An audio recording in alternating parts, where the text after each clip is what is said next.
감사합니다. 찬양대가 자기가 부른 찬양에 놀라는 모습은 또 처음인 것 같습니다. 너무 귀한 찬양 감사드리고요. 준비하는 자를 하는 두 사역을 보시고 준비하는 찬양, 준비하는 은혜, 준비하는 삶을 하나님께서 기뻐하신다는 것을 믿으시기 바랍니다. 아멘. 방금 부른 찬양의 가사처럼 성수에서 찬양해 주시고 성수에서 우리를 높이시고 우리의 기도를 들으시는 하나님의 은혜가 오늘도 저와 여러분에게 있어지시기를 주님의 이름으로 축원합니다. 우리가 잘 아시는 대로 은혜는 돌에 새기고 원수는 물에 새기라 말이 있습니다. 은혜는 돌에 새겨서 오랫동안 간직하고 원수는 결국 삶에 도움이 되지 않니 물처럼 흘러보내는 물에 새기라고 하는 그런 격언이 아닌가 싶습니다. 이 말을 좀 꼼꼼하게 뒤집어 보면 사람들은 은혜를 받고 사는 것이 분명한데 그 은혜를 너무 쉽게 잊어버리고 사는 것은 아닌가. 은혜를 잊고 사는 인생에게 경각심을 주는, 그래서 은혜는 돌에 새기고 원수는 물에 새기라고 했어요. 하지 않았을까. 그래서 저는 오늘 또 다음 주 한 몇 주 동안에 은혜로 사는 인생, 오늘 이번 주에는 나에 대해서 나를 중심으로 우리가 한번 나눠보고요. 다음 주에는 바울 사도의 인생. 사실 오늘 본문의 말씀이 로마서 3장 23절 24절 이 두 절의 말씀이 바울 사도가 바라보는 인간관입니다. 인생이 뭐냐? 라고 했을 때 바울 사도는 로마서 3장 23절 24절을 우리에게 가르쳐주고 있습니다. 또 구약에 보면 우리가 잘 아시는 야곱이 있습니다. 정말로 야곱은 은혜를 많이 받은 사람이죠. 은혜를 받은 야곱은 어떻게 인생을 살았을까? 그리고 좀 더 뒤에 보면 정말 파란만장한 삶을 살았던, 그럼에도 불구하고 성군이라는 이름을 모든 사람으로부터 받았던 다윗, 그 다윗의 인생, 은혜로 살았던 인생은 어떤 삶이었을까? 물론 성경에는 약 한 5천여 명의 인물이 등장하고 거론된다고 합니다. 그러나 우리가 다 일일이 갈 수 없지만 이 몇 사람들을 통해서 정말로 오늘 우리는 은혜를 돌에 새기고 있는지, 아니면 흘러가는 물에다 그냥 은혜를 새기면서 그냥 떠나버리고 은혜를 받고 있음에도 불구하고 은혜를 그냥 잊어버리며 그렇게 살아가는 것은 아닌지 점검하는 그런 시간이 되어졌으면 좋겠습니다. 은혜 없이 살 수 없는 것이 바로 인생이죠. 그렇지 않습니까? 부모님께로부터 태어날 때 그 순간부터 은혜입니다. 부모님의 은혜이죠. 또 뿐만 아니라 성장하는 과정은 또 어떠합니까? 또 우리를 가르쳐 주시는 무한하신 선생님들, 우리의 스승님들은 또 어떠합니까? 더불어 사는 가족과 가정의 울타리, 또 더 나아가서 직장생활. 우리는 이런 여러 가지 알게 모르게 우리 주변에 사실 은혜로 덮여 있습니다. 은혜의 울타리 안에 우리가 살아가는 것이 정말로 분명합니다. 그런데 분명한 것은 두 가지의 삶으로 이어진다. 하나는 정말 그 은혜에 깊이 감사하는 마음으로 사는 인생인가 하면 그냥 어제도 오늘처럼 오늘도 내일처럼 은혜를 잊어버리고 그냥 그 순간순간에 매여서 허덕이면서 살아가는 그런 삶입니다. 우리가 어렸을 때 읽었던 이솝 우화에 나오는 얘기 너무나 잘 알고 있습니다. 개미가 물에 내려갈 때 비둘기가 나뭇잎을 주어서 개미를 살립니다. 결과적으로 전세는 뒤집어져서 비둘기는 포수의 총 앞에 놓이게 됩니다. 포수는 여지없이 비둘기를 향해서 총을 겨누고 정조를 합니다. 그런데 개미는 은혜를 잊었습니까? 은혜를 갚았습니까? 그 책을 안 읽으셨군요. 개미는 비둘기에게 진 은혜를, 빚을 진 그 은혜를 갚았습니다. 개미는 포수의 다리를 물었고, 포수는 그만 솟아치게 놀라면서 그 소리에 비둘기는 날아가고 생명을 구했다는 이솝 우화입니다. 오늘 우리가 은혜를 받고 있음에도 불구하고 은혜를 잊고 산다는 것은 미생물, 즉 도움을만도 못한 인생을 살고 있다 하는 것입니다. 한 달 미물도 은혜를 잊지 잊지 않고 갚으려고 한다는 것은 우리에게 시사하는 바가 크다 할 것입니다. 물론 앞서 드린 말씀처럼 우리 조상들, 우리 어른들의 지혜로움은 말할 수 없습니다. 그래서 은혜를 돌에 새기라고 하지 않았을까요? 내가 받은 사랑, 부모님, 또 친척, 스승, 그리고 내 이웃의 호의를 은혜로 가슴속에 늘 간직하고 사는 사람, 그 사람은 은혜를 돌에 새기며 사는 사람일 것입니다. 그렇다고 해서 우리가 무엇을 은혜받은 사람에게 무엇인가를 해주고 그 사람에게 무엇을 이루어드리는 것이 꼭 은혜를 갚는 일은 아니겠지만 그 마음속에 그 중심에 깊은 감사가 우러나는 것은 은혜로 사는 인생이라 말할 수 있을 것입니다. 더더군다나 크리스찬은 우리는 평생 갚아도 갚지 못할 그리스도의 사랑을 은혜의 선물로 받은 자들입니다. 죄의 결과로 죽을 수밖에 없는 오늘 우리 인생은 예수 그리스도께서 살려주셨습니다. 죽은 자를 살려주신 이 은혜야말로 그 무슨 은혜, 어떤 은혜보다도 저는 값지고 의미 있는, 아니 영원히 죽을 수밖에 없는 인생을 영원히 살게 해주셨다는 것은 은혜 위의 은혜인 줄로 믿습니다. 그래서 오늘 우리는 주님이 주신 이 큰 은혜를 신비, 즉 마음의 돌비, 마음의 비석을 세우고 마음의 큰 깊은 하나님의 은혜를 인지하며 감사하며 살아가는, 그래서 십자가의 험한 길이라도 그 길을 따라가려고 하는, 은혜를 잊지 않고 돌에 새기며 살아가는 그런 인생이 되어야 할 줄로 압니다. 그러나 오늘 우리는 우리의 삶을 돌아보면 그러지 못할 때가 너무 많습니다. 그러지 않습니까? 받은 은혜가 크지만 이 몸밖에 드릴 것 없으면 이 몸 바칩니다. 그런 고백을 하다가도 이내 쉽게 그냥 하나님 은혜를 잊어버리고 내 욕심과 내 이기적인 생각으로 살아갈 때가 너무나 많다는 것입니다. 마치 파도처럼, 파도의 곡선처럼 우리는 늘 은혜와 죄의 길에서 왔다 갔다 높이를 따라서 그 높이가 커지면 커질수록 만만하면 만만할수록 우리의 삶은 그렇게 무의미하게, 무미건조하게 살아가는 인생이 아닌가, 그런 생각을 해봅니다. 그러나 여러분, 중요한 것은 어려운 고비 때마다 우리를 도우시고 매 순간마다 우리를 지켜주시는 그분, 우리 하나님이신 줄로 믿습니다. 오늘 나를 지켜주시고 나의 가정을 지켜주시고 우리 교회를 지켜주시고 이 민족을 지켜주시는 거룩하신 하나님, 그분은 우리를 어려운 고비고비마다 지키시고 인도하시는 분이신 것을 믿으시기를 바랍니다. 오늘 우리는 이 큰 은혜를 오늘 저와 여러분 받고 지금 살아가고 있습니다.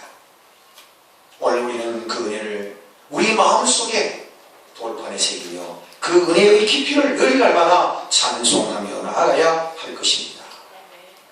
사랑하는 성도 여러분, 하나님의 역사 가운데서 우연이라는 것은 없습니다. 하나님의 은혜로 모든 것이 다 한치 오차도 없이 하나님의 계획, 하나님의 시간표에 의해서 움직여지고 있다는 것을 믿으시기를 바랍니다. 여러분, 16대, 17대 국회의원을 역임하셨죠. 유재건 장로님이라는 분 여러분 아실 겁니다. 그분은 온누리교회 장로님이시고, 뭐 아시는 대로 국가조찬기도회 회장으로도 계셨고, 총장, 여러 가지 두루두루 주요 보직들을 많이 거치신 분이죠. 이 유재건 장로님께서 책을 썼는데 그 책 제목이 은혜의 인생입니다. 은혜의 인생. 그분이 쓴 글 중에 참 가슴에 와닿는 부분이 많았어요. 여러분에게 잠깐 소개하려고 합니다. 이 유재건 장로님은 태어날 때부터 슬픔이 가득 차신 분이었어요.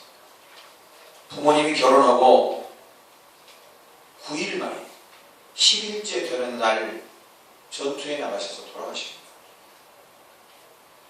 유복자죠. 어머니 뱃속에서 아버지를 여의고서 그렇게 살아갑니다. 결혼한 지 9일, 10일째 남편을 홀로 사시는 어머니, 시부모님을 모시고 오직 한 분, 하나님 한 분을 의지하며 신앙으로 살아오셨던 그 어머니. 그분은 혹독하니만큼 유재관 장로를 신앙으로 교육했다고 합니다. 제가 시간이 없어 다 그 책의 내용을 설명할 수는 없습니다만, 이 유재관 장로님은 어머니의 신앙 훈련, 신앙 교육을 잘 받기도 했지만, 그는 14살 되던 해에 정말로 예수님을 만났습니다. 그리고 그는 육신의 아버지는 잃어버렸지만 영적인 아버지 하나님을 제대로 만났어. 어렵고 힘들 때마다 영적인 하나님 아버지를 붙들고 그렇게 이 세상에 험난한 파도를 헤치고 살아왔다는 얘기입니다. 여러분, 시간이 없어서 다 말씀 못 드리지만 유재관 장로님의 은혜 인생의 그 책의 내용을 보면 신문파리 우유 배달, 찹쌀떡 장사, 안 해본 것이 없습니다. 한 가지만 더 말씀드릴게요. 유재관 변호사, 그분은 사법고시를 9번 시험 쳐서 9번 낙방한 사람입니다. 7전 8기가 아니라 9전 10기 한 사람입니다. 미국의 LA에 갱 사건이 나가지고 사형 언도를 받았던 이철수 씨를 무죄 판결을 얻어내는 데는 이 유재관 장로님의 공헌이 컸습니다. 지금도 LA에는 이 유재관 장로님의 신화 같은 얘기, 사형수가 무죄 판결을 받고 벗어날 이 이방 땅 LA에서 있었던 일은 상상할 수 없는 기적이라고 말합니다. 그러니 이제 말합니다. 나의 인생을 돌아보니 70세가 넘었습니다. 돌아보니 모든 고비고비마다 순간순간마다 하나님의 은혜였다는 것을 그런 그 책 속에서, 은혜의 인생이라는 책 속에서 아주 자세하게 적고 있습니다. 굴곡이 깊을수록 하나님의 은혜가 더 컸다는 것을, 내가 힘들고 아플 때 더 하나님은 나를 꼭 끌어안으시고 나를 위로해 주셨다는 것을 정말로 그는 여과 없이 그 책을 기록하고 있습니다. 사랑하는 성도 여러분, 오늘 우리가 힘들고 아파할 때 하나님은 우리를 부둥켜 안으시고 우리를 사랑하시는 분이신 것을 믿으시기를 바랍니다. 유재관 장로님의 어머니는 92세의 일기로 세상을 떴다고 합니다. 돌아가시면서 병원에 입원하시면서 유재관 장로님을 불렀는데 정말로 힘이 없으셔서 말씀도 제대로 하지 못하시는 그런 상황 가운데서 유재관 장로님을 부르신 후에 성경책을 가지고 오라고 했답니다. 그리고 유재관 장로에게 제거나 데살로니가전서 5장 12절에서 18절 말씀을 천천히 내가 들을 수 있도록 똑똑하게 읽어주라고 그렇게 말씀하셨답니다. 그래서 유 장로님이 데살로니가전서 5장 12절 18절 말씀을 펴고 또록또록하게 천천히 어머님이 들으실 수 있도록 그렇게 읽어드렸답니다. 다 말씀을 듣고 난 이후에 어머니는 그 말씀대로 순종하며 살아라. 말씀의 요약은 목사님 잘 모시고 많은 사람들에게 선대하며 살아라. 그런 내용의 말씀이었습니다. 유재관 장로는 그 자리에서 어머니에게 제 목숨 다하는 그날까지 어머니의 유언을 잘 받들어 숨기고 그렇게 살겠습니다. 약속을 했다고 합니다. 사랑하는 성도 여러분, 인생을 살아가는데 경중의 차이는 있을 수 있습니다. 좀 더 힘들게 사는 사람이 있는가 하면 좀 더 편하게 사는 사람이 있을 수는 있습니다. 다른 사람이 볼 때에 좀 행복하고 불행하게 보이게 살 수 있을 수도 있습니다. 중요한 것은 모든 것은 다 하나님의 은혜라는 사실을 잊지 마시기를 바랍니다.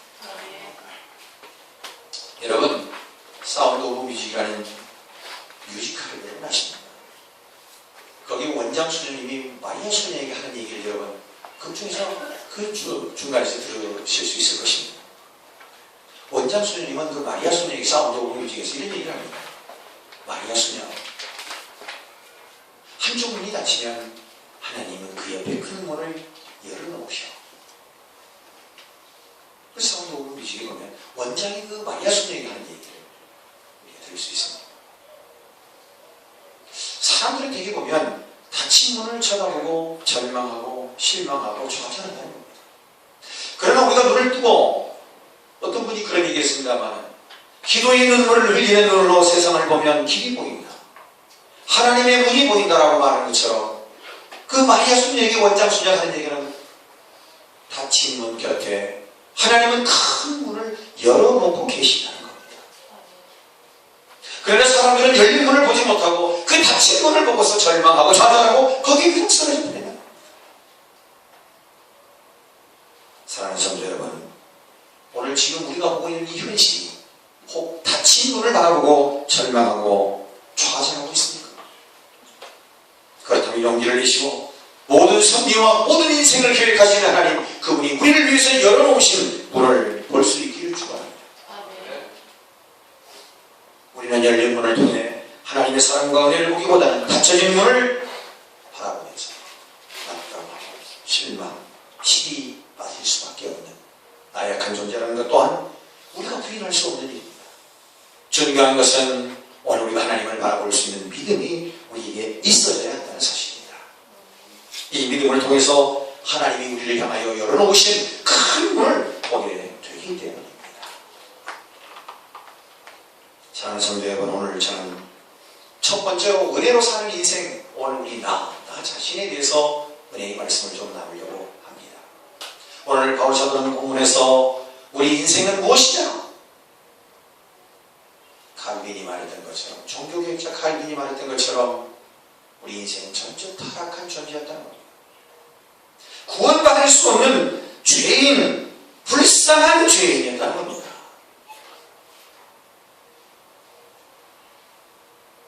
여러분, 우리 인생이 하나님 앞에서 살 수 없다는 이 절박한 심정이 오늘 우리에게 있어져야 하나님의 은혜를 비로소 깨닫게 되는 것이죠.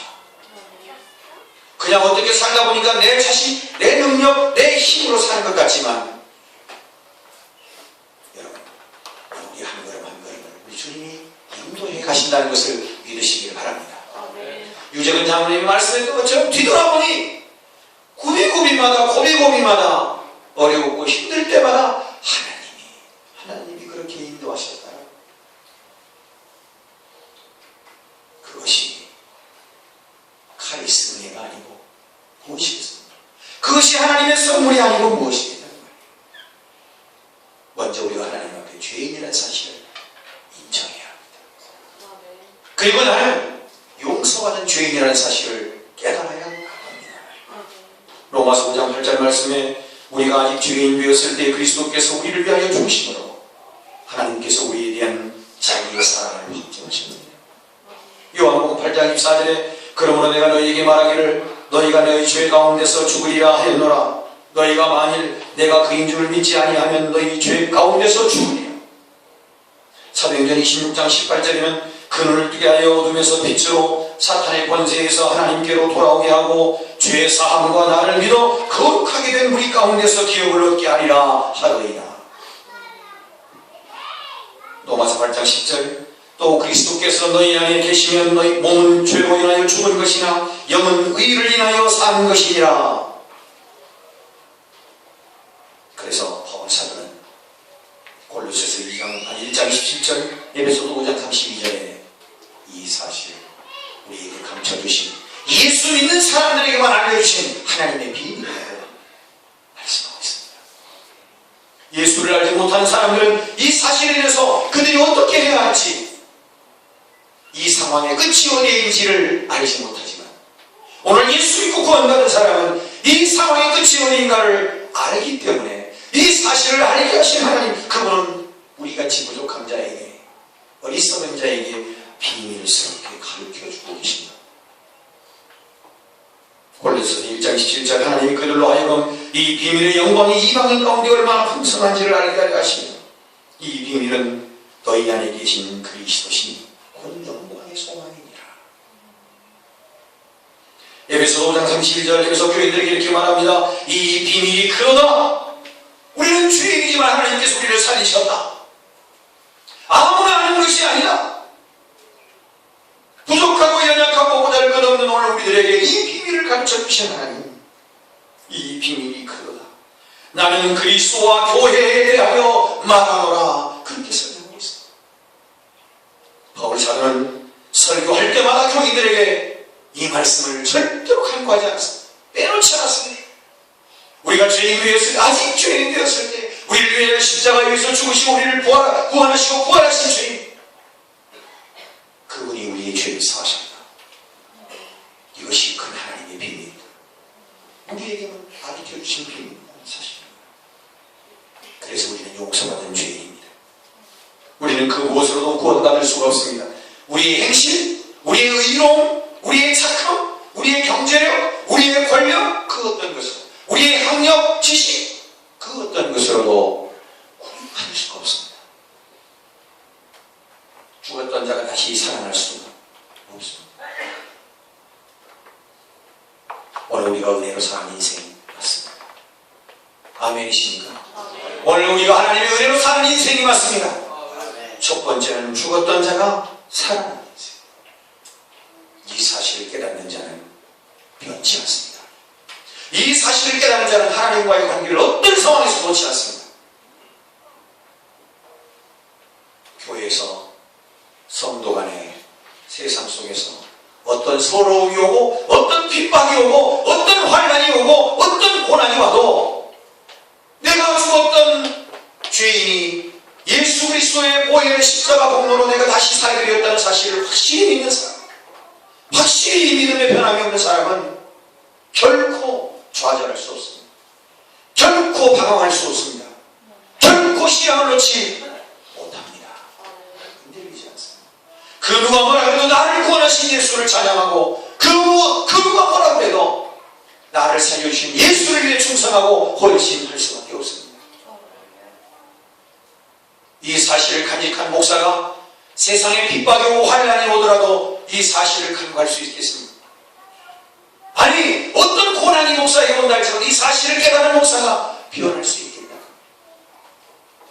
오늘 교회 성도님들이 이 사실을 가슴 깊이 인지한다면, 나를 위해 죽으신 예수 그리스도를 확실히 믿는다면, 이 사실을 확실히 은혜로 감사로 깨닫는다면 우리가 사소한 일이 어찌 흔들릴 수가 있냐고 말이에요. 핍박이 와도 환난이 와도 기근이 와도 권고와 환난이나 적신이나 그 무엇으로도 그리스도 예수의 사랑에서 우리를 끊을 수 없느니라. 바울 사도의 고백입니다. 이 사실을 확실하게 은혜로 알고 사는 사람은 흔들림이 없습니다. 어떤 유혹이 와도 흔들림이 없어요. 흔들릴 수가 없어요. 이 사실을 깨닫고 신앙생활하는 사람은 진짜 믿습니다. 이 사실을 깨닫고 헌신하고 충성하는 그 헌신과 충성이 진짜 백입니다. 왜 하면 안 하세요? 그 사실을 믿고 인지하며 나아가는 신앙생활에 기쁨이 있습니다. 헌신과 충성에도 큰 기쁨이 있습니다. 모든 것이 하나님의 은혜입니다만 첫 번째로 내가 죄인인데 내가 영원히 살 수 있는 길로 나아갈 수 없는 자인데 예수님 때문에 내가 다시 살아났다는 사실을 생각하며 살아가시길 축원합니다. 은혜로 사는 인생 첫 번째, 무엇이 은혜라고요? 무엇이 은혜입니까 여러분? 무엇이 은혜예요? 에? 무엇이 은혜예요? 첫 번째, 나를 구원하신 예수 그리스도 은혜. 아멘이신가요? 네. 여러분 꼭 기억하십시오. 많은 은혜가 있지만 나 같은 사람을, 나 같은 죄인을 하나님 구원해 주셨구나. 따라합시다. 사랑의 하나님, 나같이 부족한 자를, 나같이 연약한 자를 예수님의 보혈로 구원시켜 주시니 감사합니다. 무슨 사형이 하나 중요합니다. 두 번째, 은혜를 받은 우리는 죄인이 의인되는 용서받은 죄인의 삶을 살아가는 오늘 우리는 어떤 삶의 자세로 나아가야 하느냐? 은혜가 흘러넘쳐야 합니다. 은혜를 가둬두면 부패해버립니다. 여러분 보십시오. 이스라엘 나라를 우리가 그려보면 우리나라는 어떤 분은 토끼 모양이다, 어떤 분은 뭐 사자 모양이다 그러는데 이스라엘은 한쪽은 지중해고요, 한쪽은 강이 쭉 위에서부터 버티고 있어요. 네. 저 위에서 여러분 뭐 이스라엘 지도를 보시면 알지만 갈릴리 호수가 쭉 위에 있어요. 갈릴리 호수에서 산을 쭉 걷고 내려오면 사해 바다가 있어요. 갈릴리 바다에서 흐르는 물을 강줄기를 요단강이라 그래요. 갈릴리에서 요단강을 타고 내려서 어디에 와요? 사해에 와요. 성경에도 그렇고 실제적으로 지역에 가서 보면 갈릴리는 풍성합니다. 고기가 얼마나 많은지 모릅니다. 갈릴리 요단강 주변에는 푸른 숲이 우거져 있습니다. 저는 직접 가보지는 않았습니다만 저는 이라크 유프라테스 강과 티그리스 강을 가보니까 정말로 그렇더라고요. 강 주변에는 집이 몇 많지는 않지만 도시가 다 그렇게 형성이 되어 있고 야자수가 말이죠. 대추 열매라고 하는 그 열매가 얼마나 단지 모릅니다. 그 강 주변으로 이렇게 쭉 건이 뻗어 있습니다. 시편 23편에 시냇가에 심기운 나무가 시절을 쫓아 과실을 맺으며 늘 푸르다고 했던 것처럼 강 주변에 있는 모든 것들은 다 싱싱합니다. 과일이 얼마나 탐스럽고 좋은지 모릅니다. 흐르는 물은 여러분 살려내는 역사가 있습니다. 흐르는 물에는 물고기가 얼마나 잘 사는지 모릅니다. 정체되어 있는 강주수. 여러분 갈릴리 바다에서 요단강을 타고 쭉 거기 흘러내려와서 멈추는 곳이 있는데 바로 그 사해 바다입니다. 사해입니다. 그런데 크기로 보면 갈릴리 호수의 100배입니다. 그런데 이 사해에는 어떤 동식물도 살지를 못합니다. 왜 그럴까요? 왜 그럴까요? 흘러가지 않고 정체이기 때문에 증발돼서 물이 30% 정도가 소금 염분을 갖고 있다. NaCl인가요? 네. 나트륨 염소 소금기로 30%가 사해바다의 물을 장하고 있다고 합니다. 거기는 물고기 없습니다. 사람이 들어가서 수영치지 않아도 가만히 있어도 둥둥 떠는 여러분 잘 아시잖아요. 갈릴리와 사해의 차이가 뭘까요? 여러분?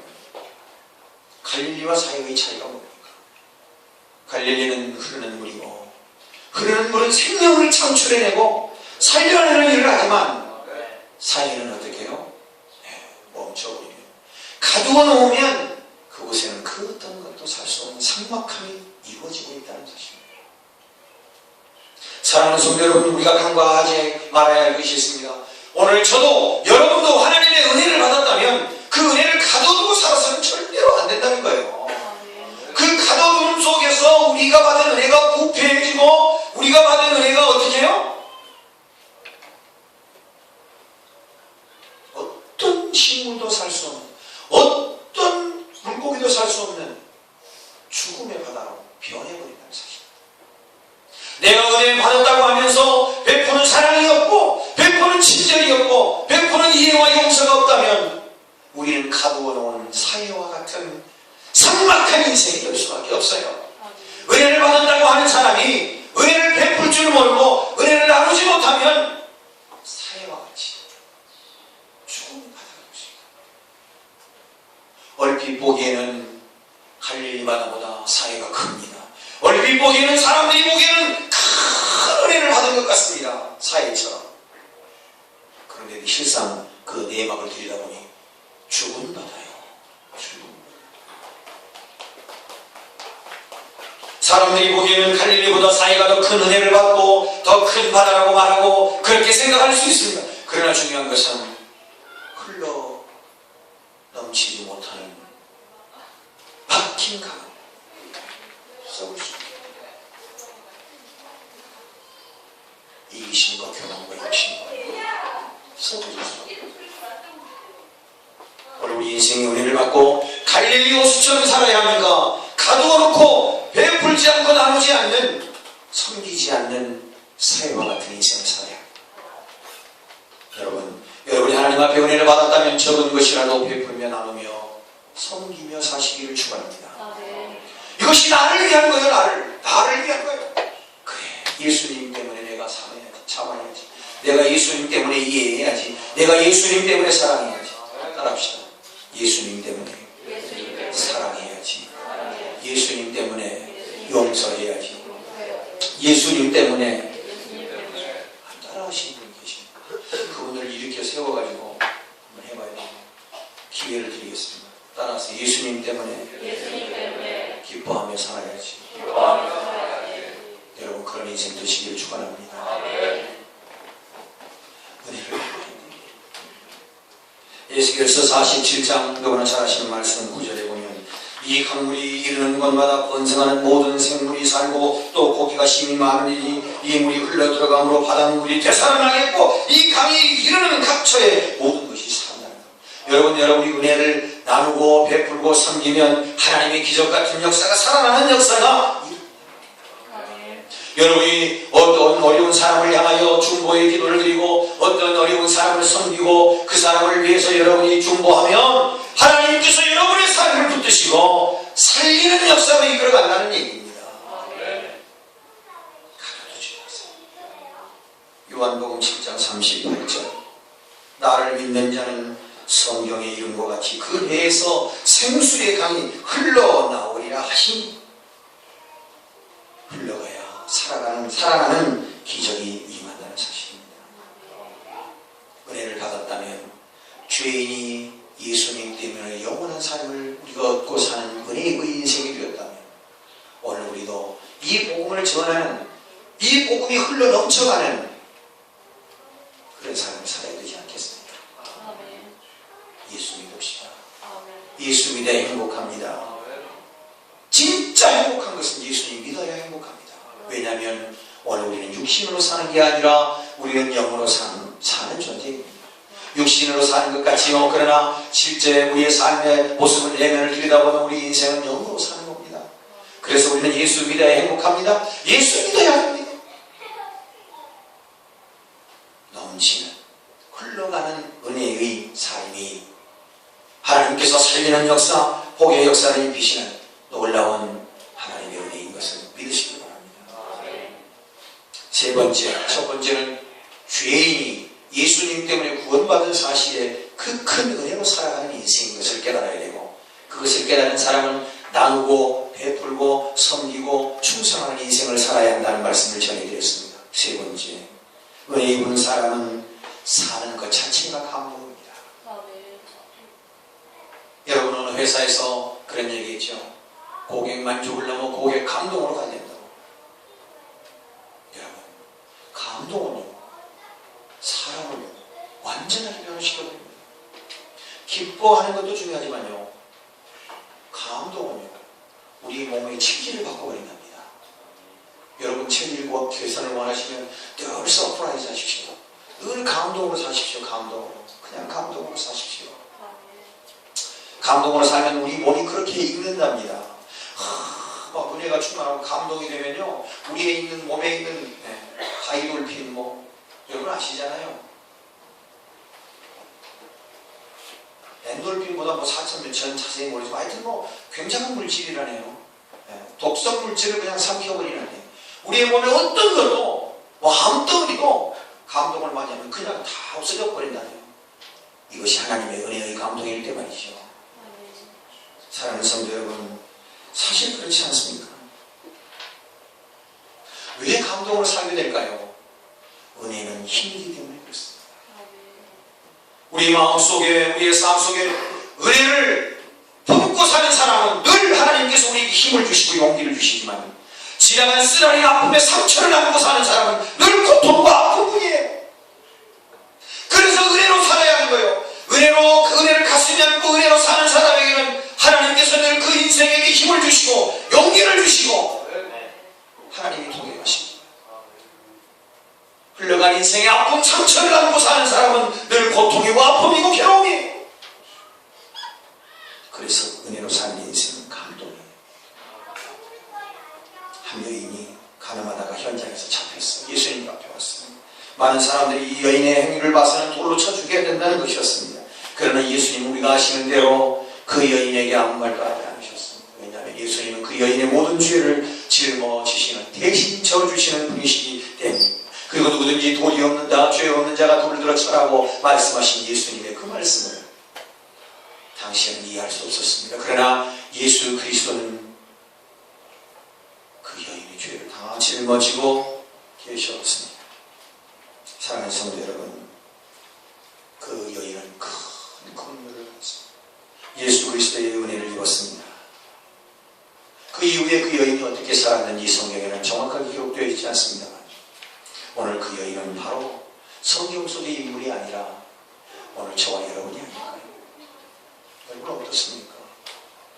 가르마다 현장에 잡혀 돌로 쳐 죽일 수밖에 없는 운명에 놓여 있는 이 여인의 모습이 오늘 저와 여러분의 모습은 아닙니다. 주위를 돌아보지 말고 오늘 내 자신이 십자가의 은혜를 입은 자인 것을 기억하시기를 바랍니다. 그리스도 예수 안에 있는 성령으로 말미암아 하나님의 은혜로 값없이 의롭다 하심을 얻은 자 되었다. 로마서 3장 24절 말씀입니다. 은혜를 알고 은혜로 사는 자에게는 감동입니다. 왜냐하면 은혜는 힘이요, 은혜는 어떤 어려움도 뛰어넘을 수 있는, 상황을 초월할 수 있는 하나님의 능력이기 때문입니다. 어떤 난관, 어떤 어려움도 뛰어넘을 수 있는 힘, 은혜로 사는 인생, 감동으로 살기 때문입니다. 요나가 기도한 대로 구원은 여호와께로서 말미암습니다라고 하는 고백과 같이 전적으로 타락한 인생에게 구원은 하나님으로 예수 그리스도의 십자가 보혈로만이 우리를 구원케 하시며 은혜의 자리에 우리를 부르신다는 것을 잊지 마시기를 바랍니다. 성경은 인간을 의지하라고 말하지 않습니다. 성경은 오직 죽은 자를 다시 살리시는 하나님만 의지하라고 말씀하고 있습니다. 성경은 인간을 믿으라고 말하지 않습니다. 오히려 그런 인간을 사랑하라고 말씀하고 있습니다. 인간에 대한 절망의 자리에 그리고 낙심하며 상처받은 자리에서 일어나라고 우리에게 말씀하고 계십니다. 전적으로 타락한 인간에게 하나님께서는 예수 그리스도를 이 땅에 나를 위해 여러분을 위해 보내주셨다는 사실을 우리가 기억해야 할 것입니다. 그리고 오신 주님께서 십자가 위에서 죽어주셨습니다. 그렇게 그분이 피 흘려 죽으심으로 우리가 구원을 얻게 되었습니다. 오늘 우리는 전적으로 타락한 우리는 하나님 앞에 일어설 수 있는 능력이 우리에게 없습니다.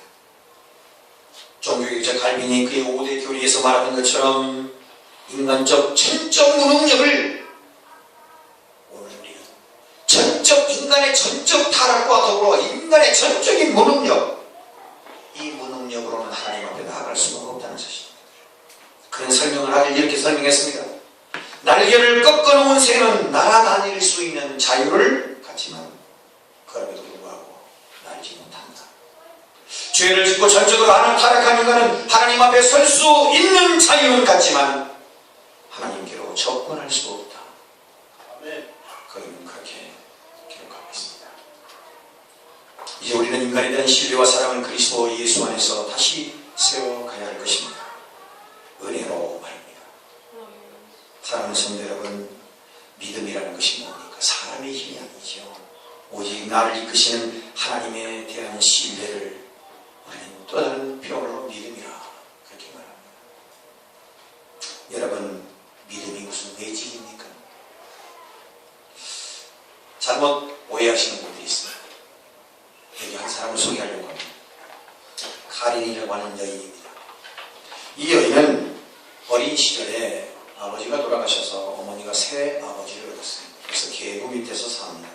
너무 그 학대가 심하여서 집을 나왔습니다. 그리고 길에서 지내다가 나쁜 친구들을 만납니다. 이때 나이가 16살입니다.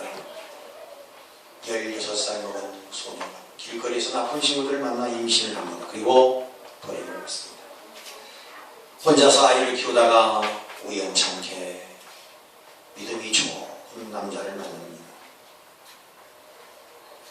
3년이 지나 3살이 된 아들을 잘 키워나가는 중에 이 아이가 갑작스럽게 백혈병이라고 하는 진단을 받게 됩니다. 주변에서 중보해 줍니다. 당신의 믿음이 카렌, 당신의 믿음이 이 아들을 고칠 수 있어. 기도해. 열심히 기도하지만 그 아들은 결국 죽고 맙니다. 그 아이의 죽음에 이 카렌이라고 하는 이 여인은 나 때문에 이 아이가 죽었다라고 그런 죄의 의식을 만들어내고, 더 나아가서는 내가 기도 열심히 했음에도 불구하고 이 아이가 죽었다는 것은 나의 믿음의 부족의 소치라고 자책감을 느끼고 다시 신앙을 버리고 옛날처럼 자유분방하게 길거리로 튀어나갑니다. 그리고 그는 다시 나쁜 친구들과 어울려서 그렇게 세상을 살아가고, 그런 과정에 또 다른 나쁜 남자친구를 만나서 살게 됩니다. 그 남자친구는 결혼을 안 했지만 같이 살고는 있지만 알코올 중독자였습니다. 매일 밤만 되면 구타가 일상이 되었고 너무 힘든 세월을 보내게 되었습니다. 결국 그는 견디지 못하고 모자 보호소로 뛰쳐들어가서 거기에서 일생을 보냅니다. 혹 여러분 인생을 살면서 내가 기도 이만큼 했는데 내가 신앙생활을 이렇게 했는데 왜 하나님? 왜 하나님? 혹시 그렇게 절규하고 계십니까? 우리의 신앙, 우리의 믿음은 매직이 아닙니다. 마술이 아닙니다. 성경에서 신앙은 하나님의 속성이 사람의 것이 아니라고 말씀하고 있습니다. 신앙의 핵심은 하나님의 은혜입니다.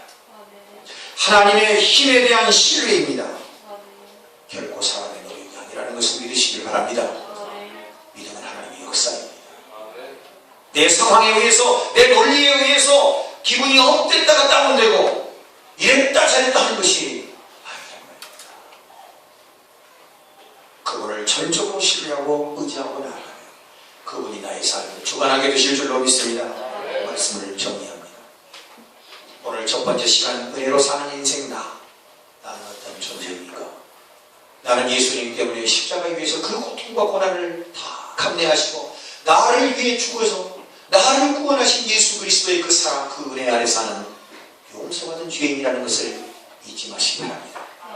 이거 하나면 족합니다. 우리가 무엇을 못하겠습니까? 어떤 것을 못하겠습니까? 어떤 것을 감사하지 않을 수 있겠습니까? 그렇게 은혜 받은 저와 여러분 어떻게 살아야 합니까? 은혜가 흘러가야 합니다.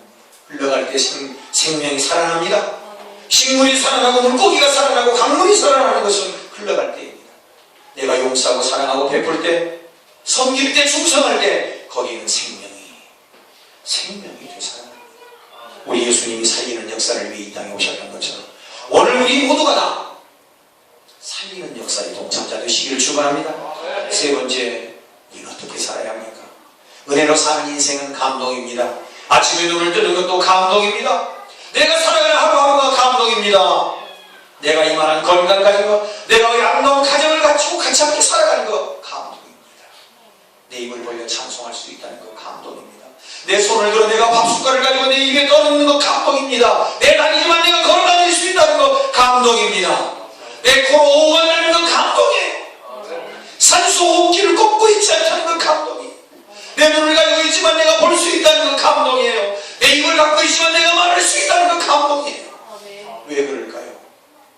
은혜를 알고 사는 인생은, 은혜는 하나님께서 은혜를 품고 사는 자에게 하나님께서 은혜를 공급하실 뿐만 아니라 힘을 주시고 용기를 주시고 능력을 주시기 때문이에요. 은혜를 저버리고 사는 인생은 가슴에 상처를 안고 살아요. 아픔을 안고 살아요. 상처와 아픔을 안고 사는 인생 힘들 수밖에 없어요. 외로울 수밖에 없어요. 사랑하는 성도 여러분, 어떻게 살아야 하겠습니까? 오늘 우리는 은혜로 사는 인생입니다. 그 인생 내가 주인이라는 것, 그리고 용서해 주신 예수 그리스도의 사랑과 은혜, 그리고 그 은혜를 받은 내가 베풀며 나누며 성령으로 충성하는 인생, 그리고 매일매일 하나님 감사해요. 하나님 감사해요. 우리가 상대적 평가를 하기 때문에 불행하다고 느끼기 절대적 생각을 해보십시오. 우리가 먹을 것이 없습니까? 입을 것이 없습니까? 잠자리가 없습니까? 무엇 때문에 우리가 고민합니까? 절대적 은혜를 생각하면서 은혜 위에 은혜가 더하는 저와 여러분의 삶이 되어주시며 주님을 정말 축원합니다. 거룩하신 주님 감사합니다. 그렇습니다. 우리가 은혜로 살아갑니다. 하나님 이 은혜에 잊지 않도록, 하나님의 이 은혜를 망각하지 않도록 성령 하나님 우리를 도우시옵소서. 거룩하신 예수님 이름 받들고 기도합니다.